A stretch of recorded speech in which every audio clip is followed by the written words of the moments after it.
ঠিক বাংলাদেশের মুক্তির পূর্ব মুহূর্তে চলে গেছেন, তার স্মরণেই আজকে, তার সম্মানে আজকে আমার এখানে আসা। এই জন্যে যে আমার শরীর সকাল থেকে বেশ খারাপ, আমার বন্ধুরা সবাই জানেন, কালিগরা জানেন, আমি প্রায়তই আজকে অসুস্থ হয়ে পড়ি এবং আমার প্রেশার নেমে একেবারেই নিচের দিকে নেমে গিয়েছিল। যাই হোক, সেটা ব্যক্তিগত ব্যাপার। আমি আপনাদেরকে ধন্যবাদ জানাচ্ছি যে আমাকে আজকে আপনারা এখানে আমন্ত্রণ জানিয়েছেন।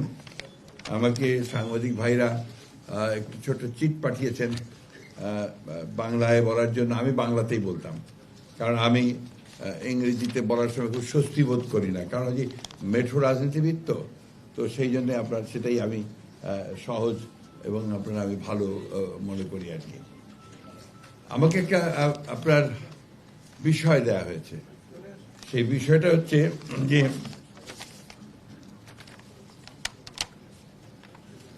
the future of Bangladesh, governance and democracy, বিশাল ক্যানভাস, এবং যার জন্যে গত 100 বছরের বেশি ধরে বোধহয় আমরা এই লড়াই লড়ছি, সংগ্রাম করছি, অসংখ্য প্রাণ দিয়েছি। কিছুদিন আগেই আমাদের প্রায় কয়েক হাজার তরুণ তাজা প্রাণ চলে গেছে। এই বিষয় নিয়ে কথা বলা আমার জন্য নিঃসন্দেহে অত্যন্ত, আমি বলবো যে সম্মানের, কারণ এই লড়াইয়ে যারা চলে গেছেন তাদের প্রতি আমি শ্রদ্ধা জানিয়ে বলতে চাই যে বাংলাদেশ সত্যিকার অর্থেই একটি সুন্দর, একটি সমৃদ্ধ, একটি শান্তিপূর্ণ, সুখী বাংলাদেশের স্বপ্ন দেখছে তার সৃষ্টির পর থেকেই। আমি দার্শনিক কোনো বক্তব্য রাখবো না, একেবারে মেঠো কথায়, মেঠো ভাষায় মানুষের যেটা প্রয়োজন, এখন যে বিষয়গুলো নিয়ে মানুষ অত্যন্ত চিন্তিত কথা বলছে, সেই বিষয়টা নিয়েই কথা বলতে চাই। আপনারা নিশ্চয়ই, আমার একটা বদনাম আছে আর কি বলা যায়, যে আমি রবি ঠাকুরের একটু ভক্ত বেশি, প্রায় রবি ঠাকুরের রেফারেন্স দিয়ে কথা বলে ফেলি। রবি ঠাকুরের একটি কবিতা আছে যেটা প্রায় আমি বলি, কারণ এটা আমার সবচেয়ে ভালো মনে হয়। এটা আমার কাছে খুব অত্যন্ত আকর্ষণীয় মনে হয়। কবিতাটি হচ্ছে, দুঃসময় যদিও সন্ধ্যা আসিছে মন্দ মন্থরে, সব সঙ্গীতে গেছে ইঙ্গিতে থামিয়া, তবু বিহঙ্গ ওরে বিহঙ্গ মোর, এখনই অন্ধ বন্ধ করুণা পাখা। আসলে আমার চারদিকে তাকিয়ে, আপনাদের বিশেষ করে টেলিভিশনের টক শো, বিদ্বান মানুষদের কথা, আপনার রাজনীতির বক্তৃতা, সবকিছু শুনে সবাই কেমন যেন একটু হতাশ হয়ে পড়ছেন। বলছি যে এত যে রক্তপাত হলো, এত যে রক্ত ঝরলো, এত যে মায়ের বুক খালি হলো, তার পরিণতি কি হবে শেষ পর্যন্ত? আমি বিশ্বাস করি, দৃঢ়ভাবে বিশ্বাস করি যে ভালো হবে এবং খুব ভালো হবে। কারণ আমরা বাংলাদেশের মানুষেরা চিরকাল ভালোর জন্য সংগ্রাম করেছি, লড়াই করেছি এবং জয়ী হয়েছি। বিশেষ করে আমাদের তরুণেরা, আমাদের ছেলেরা, আজকে বাংলাদেশের যা কিছু ভালো অর্জন সব তাদের জন্যে। আপনারা দেখুন, সেই প্রথম থেকে, যদি আমি পুনরাবৃত্তি করতে চাই না, 52 ভাষা আন্দোলন থেকে শুরু করে একেবারে এই শেষ 24 জুলাই আগস্টের আন্দোলন পর্যন্ত, প্রতিটিতেই কিন্তু সামনে ভ্যানগার্ডের যে ভূমিকাটা পালন করেছেন আমাদের ছেলেরা, ও সেখানেই আমাদের শক্তি। আর শক্তি আমাদের সেই মানুষগুলো, যে মানুষগুলোর কথা কিছুক্ষণ আগে রাশেদ তিতুমির বলে গেছেন, যেটা আজকাল আর কেউ আলোচনা করে না অনেকেই, ওয়েলফেয়ার ইকোনমিক্সের কথা, অর্থাৎ যাদের জন্য কথা বলা দরকার, সে আমাদের খেটে খাওয়া মানুষগুলো, কৃষক, শ্রমিক, মেহনতি মানুষ। বৈষম্য তো তাদের কাছে, পুরো বৈষম্যটা তো সেইখানে। সেই কথাগুলো কিন্তু আমরা অনেকেই বলছি না। তো আজকে এই মানুষগুলো কিন্তু দেখুন একেবারে হেসে হাসি মুখে সে কাজগুলো করে যাচ্ছে, তাদের বাংলাদেশকে তারা টেনে তুলে ধরছে। আমি কিছুদিন কাজ করার সুযোগ হয়েছিল আমার, যখন আমাদের বেগম খালেদা জিয়া প্রধানমন্ত্রী ছিলেন, তো কৃষি মন্ত্রণালয়ে কিছুদিন কাজ করার সুযোগ হয়েছিল। তখন মাঠে ঘাটে ঘোরার অনেক বেশি সুযোগ সৃষ্টি হয়েছিল। আমি দেখতাম যে আমাদের কৃষকেরা কাজ করছে, আর তার পাশে ব্লক সুপারভাইজার নামে একদল সরকারি কর্মকর্তা আছেন, যারা কৃষকদের সঙ্গে তাদেরকে সাহায্য করে কৃষি উন্নয়নের জন্য। বিভিন্ন নতুন নতুন যে আপনার যে ইগুলো আসে, টেকনোলজিগুলো আসে, সেটাকে কিভাবে ডিসেমিনেট করা যায় মাঠের মধ্যে, সেটার জন্য আমার কাছে মনে হয়েছে যে বাংলাদেশের সবচেয়ে দেশপ্রেমিক শ্রেণী বা পেশার মানুষ যদি থাকেন, তাহলে কৃষির মানুষেরা, তাদের সঙ্গে যারা কাজ করেন এই কৃষিবিদ, কৃষি বিজ্ঞানী, তাঁরা। কারণ এখন পর্যন্ত সবচেয়ে বেশি আপনি যদি বলেন যে কোথায় সাকসেসটা বেশি বাংলাদেশের, আমরা যখন 1971 সালে যুদ্ধ করি স্বাধীনতার জন্যে, তখন আমাদের লোক সংখ্যা ছিল 7.5 কোটি, এখন লোক সংখ্যা আমাদের প্রায় 18 কোটি। সেই সময় আমাদের খাদ্য ঘাটতি ছিল প্রায় 28 লক্ষ টন, আর আজকে খাদ্য ঘাটতি প্রায় নেই বললেই চলে। এই পুরো খাদ্য ঘাটতি মিটিয়ে এই মানুষ, এতগুলো মানুষের খাদ্যের নিরাপত্তা প্রদান করে যে শ্রেণীটা কাজ করলো, সেটাই কৃষকেরা ও তাদের সঙ্গে যারা কাজ করেছেন সেই কৃষি বিজ্ঞানীরা বা কৃষিবিদেরা। এটা অনেকে আমরা বলিও না, বুঝিও না, জানিও না। আমি এই কথাগুলো এই জন্য বলছি যে এই বিষয়গুলো বোধহয় একটু জরুরি ভিত্তিতে দেখা উচিত। আমরা এখন খুব ব্যস্ত হয়ে পড়েছি যে আমেরিকা আপনার ট্যারিফ আরোপ করে ফেলেছে, এবং খুব দ্রুত যদি এই ট্যারিফের সুরাহা না করা যায় তাহলে আরো বড় বিপদে পড়তে হবে। এটা তো সত্য কথা। কিন্তু আমার মনে হয় যে আমরা এই শ্রেণীর মানুষগুলোকে যদি সামনের দিকে এগিয়ে আনতে পারি, তাদেরকে কাজ দিতে পারি, তাদেরকে আপনার বিভিন্ন প্রযুক্তি দিতে পারি, তাহলে এই সমস্যাগুলো আমরা অতি দ্রুত কাটিয়ে উঠতে পারবো।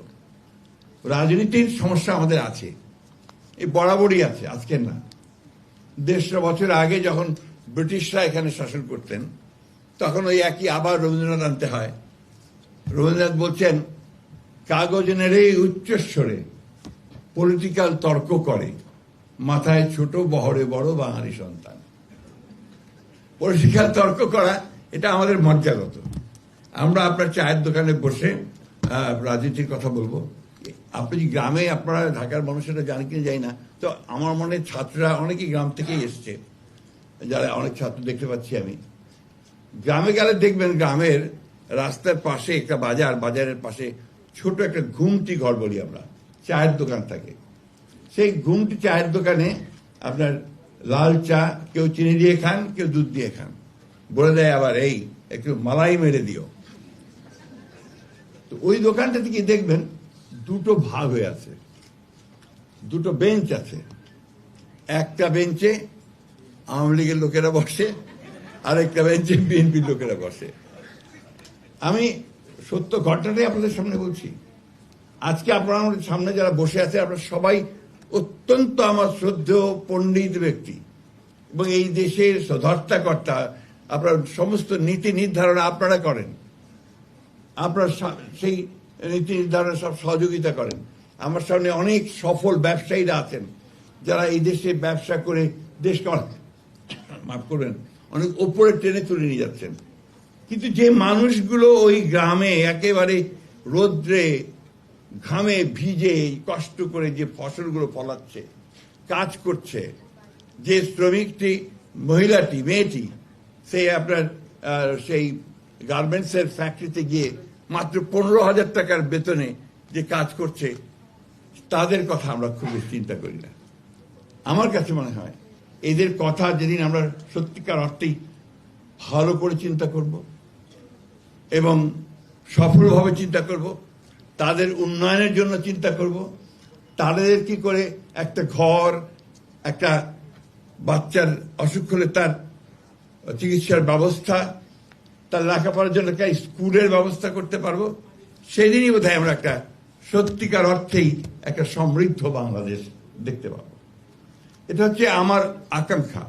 আমার বয়স হয়ে গেছে, আমি রাজনীতিতে অনেকদিন আপনাদের সঙ্গে সামনে থেকেছি, অনেক আলোচনা সমালোচনা বিভিন্নভাবে হচ্ছে, কিন্তু আমার কাছে ফাইনালি যেটা মনে হয়েছে যে সেখানেই বোধহয় বাংলাদেশের সমস্ত ভবিষ্যৎটা লুকিয়ে আছে, সমস্ত ভবিষ্যৎটা। আসুন আজকে আমরা আমাদের বন্ধু এই সিরাজুল ইসলাম, যিনি তার সারাটা জীবন একটা সুন্দর সুখী সমৃদ্ধ একটা গৌরবময় বাংলাদেশের জন্য সংগ্রাম করেছে, লড়াই করেছে। আমাদের তিনি শুধু বন্ধু ছিলেন না, ক্লাসমেট ছিলেন, এবং পরের দিকে ছিলেন একেবারে সহকর্মী যোদ্ধা। আমি যখন জেলে শেষ সময়, সেই সময় সে চলে যায়। আমরা তাকে শেষ দেখাটুকু তার স্ত্রীর সঙ্গে, তার কন্যাদের সঙ্গে সেইভাবে টেলিফোনে কথা বলতে পারিনি। সিরাজুল ইসলামের সবচেয়ে বড় গুণ যেটা ছিল যে সে কখনো মাথা নিচু করত না, যা বিশ্বাস করত তা চিৎকার করে উচ্চকিত কণ্ঠে সবাইকে জানাত। এখানেই হচ্ছে একজন মানুষের যে দৃঢ়তা তা প্রমাণ পায়। সরকারি কর্মকর্তা ছিল, অনেকে বলতে এই বলো না ক্ষতি হবে, ভাবি বসে আছেন সামনে, জানেন খুব ভালো করে, কিন্তু সে বলতে না, আমার কথা আমাকে বলতেই হবে। সেখানে ছিল আমাদের সবুজ, সিরাজুল ইসলাম সবুজ। সেজন্য আমি খুব বেশি কথা বললাম না, শুধু এই কথাটুকু বলতে চাই যে আমি অত্যন্ত আশাবাদী। আমি বিশ্বাস করি যে আমরা সবাই যদি আজকে এইটুকু বুঝতে পারি যে আমাদের দেশটা আমাদের, এর ভবিষ্যৎ আমাদেরকে নির্মাণ করতে হবে। ওই আমেরিকা থেকে এসে ট্রাম্পও তৈরি করে দেবে না, বা আপনার চীন থেকে শি এসেও এটা করে দেবে না, অথবা ভারত থেকে মোদিও আমাদের ধাক্কা দিয়ে কিছু করতে পারবে না। এই যে বিষয়গুলো, এটা আমাদের মধ্যে, আমাদের মনের মধ্যে, আমাদের অন্তরের মধ্যে গেঁথে নিতে হবে, গেঁথে নিতে হবে। আমাকে সাংবাদিক ভাইরা, একটা অভ্যাস আছে আমাদের সাংবাদিক ভাইরা, এটা ভালো না খারাপ আমি বলতে চাই না, ওনারা শুধু ঝগড়া বাজিয়ে দিতে চান। আপনার দেখবেন টকশোতে যারা অ্যাঙ্করের কাজ করে, ওর কাজ হচ্ছে শুধু ঝগড়া লাগিয়ে দেওয়া। আমার কাছেও আমার সাংবাদিক ভাইরা আমার খুব প্রিয়, তারা অত্যন্ত একেবারে ছোট ভাইয়ের মতো। আমার কাছে এমন একটা বিষয় পাঠিয়েছে যেটা নিয়ে কথা বলতে বলেছে, কিন্তু আমি তাদের হতাশ করছি যে আমি সেটা নিয়ে কথা বলবো না, কারণ আমি এটা বলতে চাই না। বাংলাদেশে অনেক রাজনীতি আছে, এটা একটা, এর জন্মটাই হয়েছিল আপনার বহুত্ববাদের মধ্য দিয়ে, তারপর অনেকে ভুল বোঝাবুঝি করেন, মানে বহু চিন্তার মধ্য দিয়ে অনেকগুলো চিন্তা এসে এক জায়গায় আসে। আমরা বাংলাদেশের স্বাধীনতার সময় যখন লড়াই করি, তার আগে সেই সময় আমাদের নেতা অনেকেই ছিলেন, অত্যন্ত অত্যন্ত বড় বড় নেতা। মৌলানা আব্দুল হামিদ খান ভাসানী, হয়েছেন শহীদ সরওয়ার্দী, শেখ মুজিবুর রহমান, আমাদের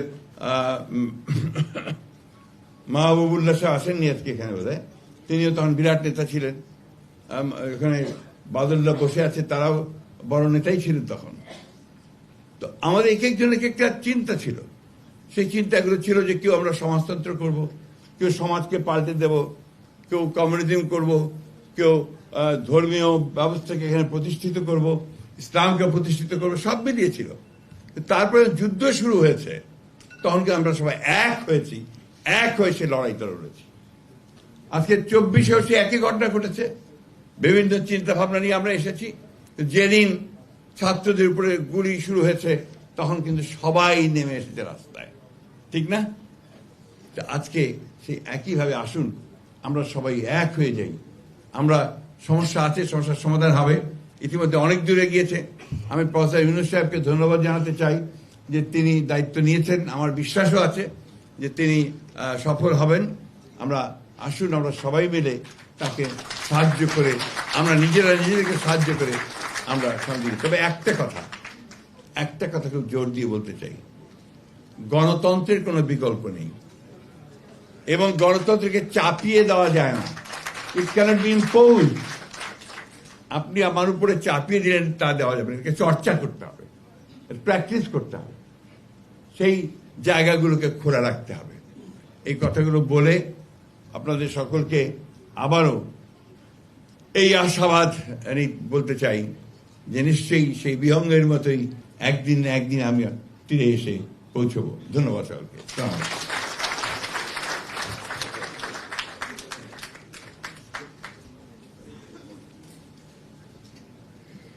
ধন্যবাদ অনারেবল মির্জা ফখরুল আলম ইসলাম আলমগীর, আপনার এই অসাধারণ মাটির গন্ধওয়ালা বক্তৃতার জন্য। সত্যি এই অনুষ্ঠানের স্বাদ খানিকটা পাল্টে গেছে।